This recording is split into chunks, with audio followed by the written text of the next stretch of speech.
Jadi video ini kami buat untuk menyelesaikan tugas kelembagaan organisasi sosial dan kepemimpinan. Sebelumnya perkenalkan, saya Puspa Triana Pasya. Di sebelah saya ada Reski Musyayadah dan saya Nur Awalia. Dan satu lagi anggota kami yaitu Nirwana Susanawati. Yuk simak video kita.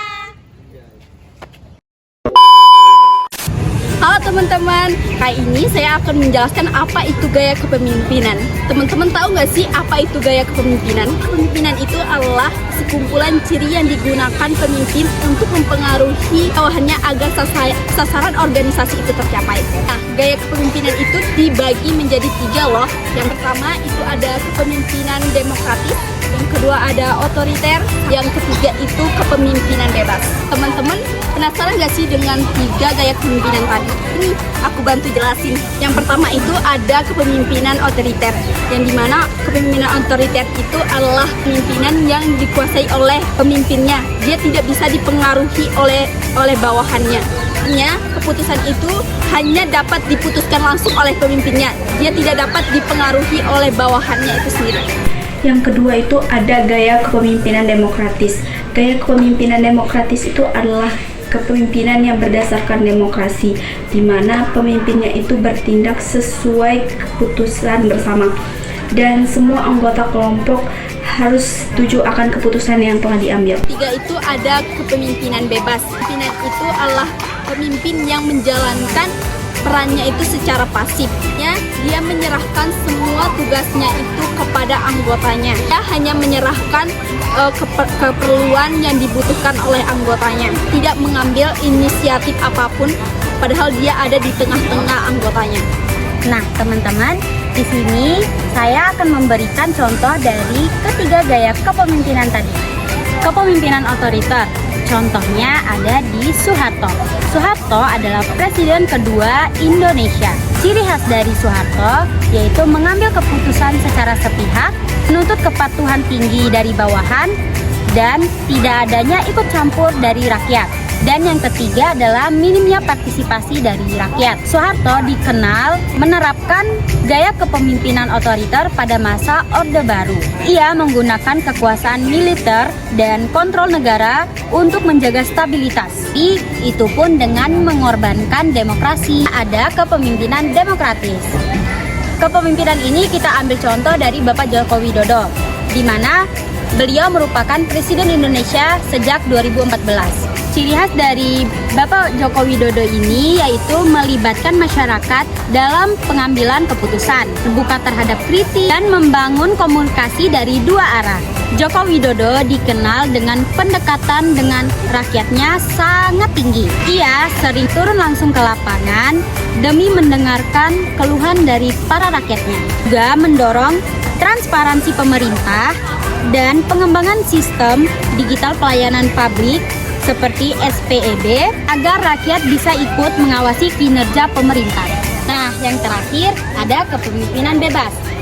Kepemimpinan bebas ini kita ambil contoh di Warren Buffett. Ciri khas dari Warren Buffett ini yaitu memberikan kebebasan sepenuhnya kepada bawahan untuk memberikan keputusan dan mengatur pekerjaan mereka sendiri.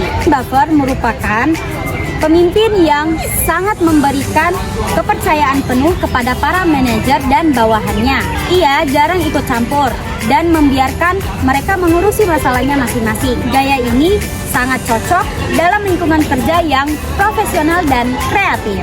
Dari 3 gaya kepemimpinan itu pastinya memiliki kelebihan dan kekurangannya masing-masing. Kelebihannya yang pertama, dia pengambilan keputusannya cepat karena tidak melalui proses diskusi yang panjang.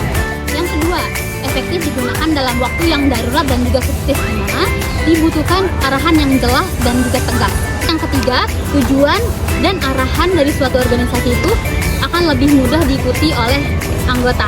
Di gaya kepemimpinan otoriter ini memiliki kekurangan juga. Nah, yang pertama, komunikasinya satu arah, di mana di sini dalam pengambilan keputusan anggota itu tidak diikut sertakan. 2, rendahnya motivasi dan kemungkinan untuk memberontak dan hanya patuh jika hanya diawasi saja. Selanjutnya ada gaya kepemimpinan demokratis. Untuk kelebihannya, yang pertama, mengurangi terbentuknya kubu oposisi, di mana di sini keputusannya itu diambil secara bersama-sama.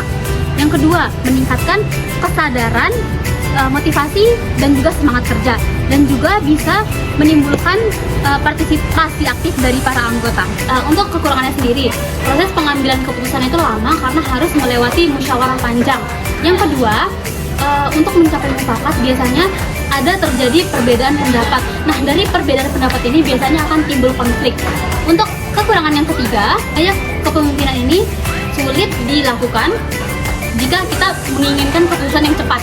Selanjutnya ada kepemimpinan bebas. Untuk kelebihannya sendiri dapat menumbuhkan inovasi dan juga kreativitas dari anggota itu sendiri. Untuk kekurangan dari gaya kepemimpinan bebas ini tidak dijelaskan dengan jelas peran dan tanggung jawab dari masing-masing anggota. Jadi di sini jika tidak kita awasi dengan baik, dengan ketat, maka akan menimbulkan konflik.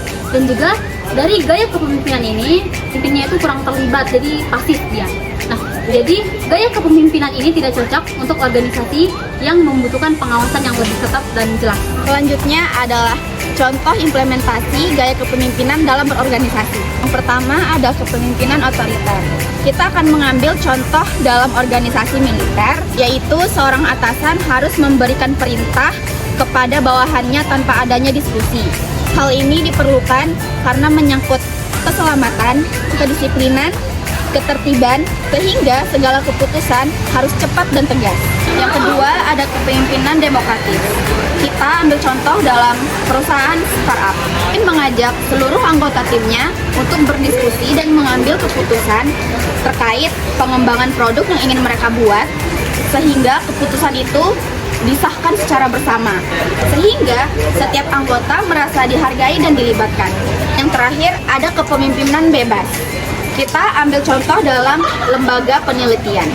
Pemimpin memberikan kebebasan penuh kepada para peneliti untuk menentukan topik, metode, waktu pelaksanaan kerja mereka. Ini digunakan karena tim sudah dianggap profesional dan mampu untuk melaksanakan kerjanya sendiri.